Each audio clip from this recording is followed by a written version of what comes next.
Morning everyone, this is B. Lingam, Assistant Professor of EEE Department, and now I am going to deal with the subject ECA, that is Electrical Circuit Analysis. In that we are going to study the mesh analysis here. This is the analysis which is applied to the networks a particular loop, right. The analysis which is applied to a particular mesh or loop is nothing but the mesh analysis here, right. So let's have a look at mesh analysis, how it is applied to the circuit, right. So for sample I am taking a circuit here, I am taking a circuit which consisting of 15 ampere current source, 15 ampere current source, right.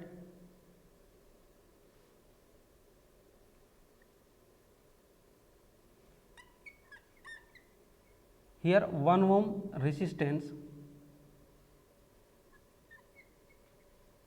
this is 2 ohm resistance, and this is a 3 ohm resistance, and here it is consisting of a dependent current source here, dependent current source. Let me indicate the direction of dependent current source, the different color. So of the value Vx divided by 9, Vx divided by 9, right.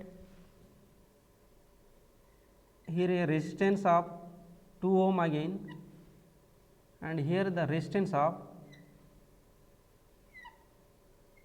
1 ohm, right. So this is the loop given, this is the network given, right. So let me divide this network into the loops here, right.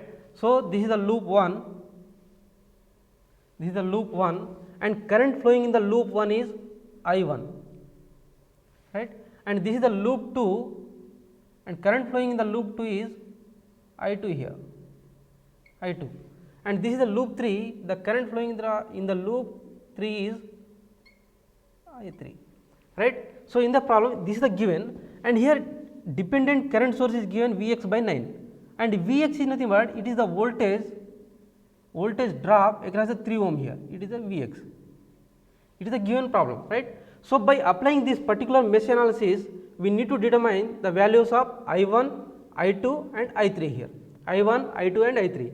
For that see here, right. So in the loop 1 current 1 is flowing, current I1 is flowing, so and 15 amperes is connected to the loop 1 here, 15 amperes is connected to the loop 1. So from this we can write I1 directly, I1 equal to 15 amperes. Let this is the equation number 1 here, this is the equation number 1, right, and from this we can write Vx equal to Vx, this Vx equal to the direction of Vx is similar to the direction of I3 here, direction of Vx is similar to the direction of I3. So Vx drop can be written as Vx equal to, that is the drop across the 3 ohm, and the current flowing through the 3 ohm are I2 and I3.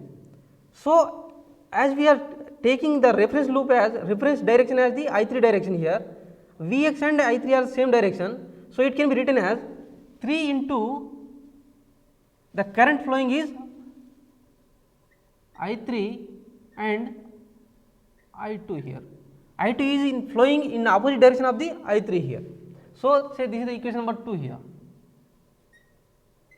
equation number 2, and there is a dependent current source Vx by 9, and through this current source the currents flowing are I1 and I3, but the direction of dependent current source and I3 currents are same here.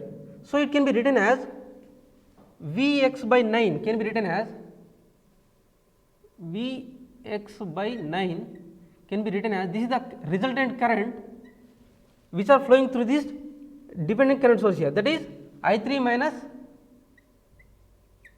I1. Say this is the equation number 3 here, right. Now let me apply the mesh analysis to the mesh 2 here, mesh 2, right. In loop 2,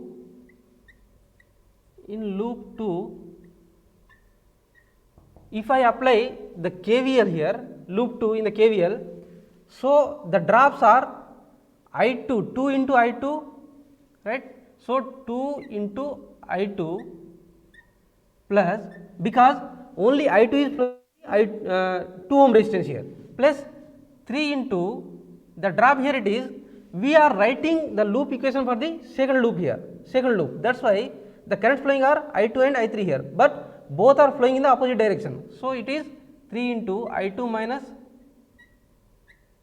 I3 plus, here the drop across 1 ohm is 1 into the currents flowing through the 1 ohm is I2 minus I1, I2 minus I1, that is equal to 0, right. That is sum of the voltage rises equal to voltage drops. There is no voltage rise here. In the loop 2, there is no voltage source is connected here. That is why it is 0. And all the drops, these are the drops here. Drops equal to source, right. So, there is no source, there is no source, it can be written as 0 here, right. So, from this we can write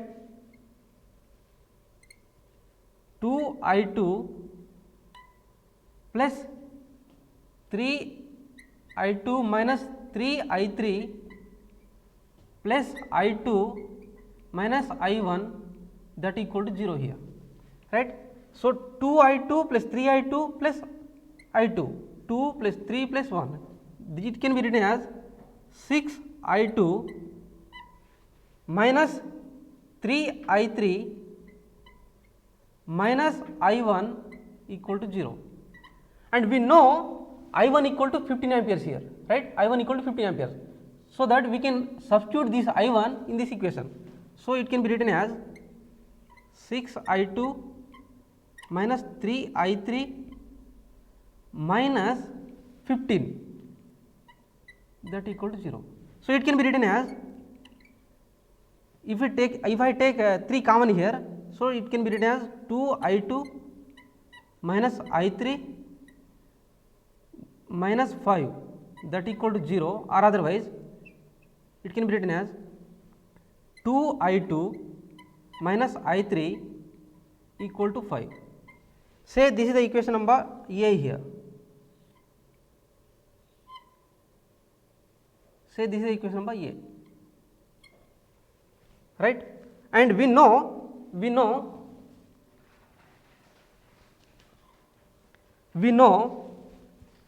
we can write Vx equal to 3 into I3 minus I2 here, right, and from equation number 3 it can be written as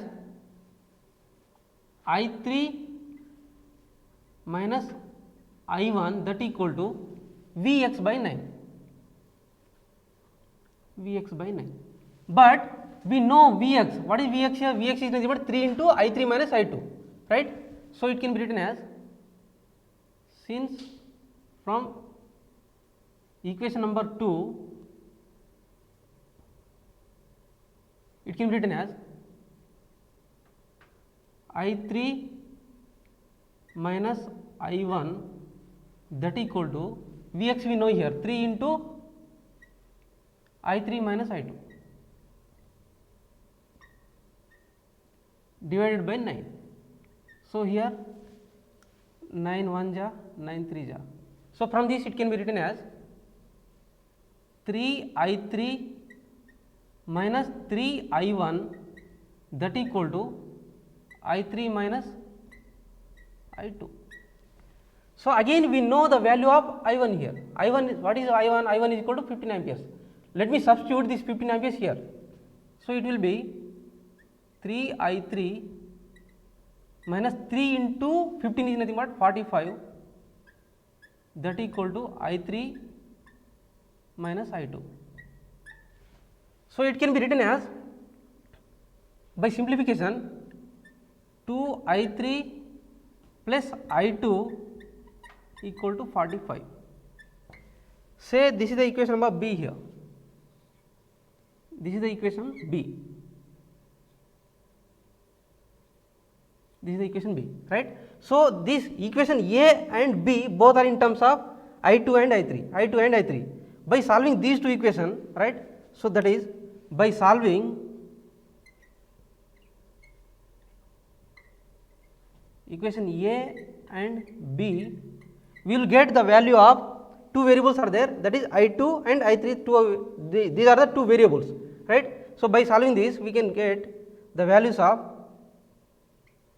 I2 equal to 11 amperes and I3 equal to 17 amperes, right. So, what we need to determine here? We need to determine I1, I2 and I3. Therefore, the values we know I1 equal to 15 amperes, I2 equal to 11 amperes and I3 equal to 17 amperes. So, this is the required answer here.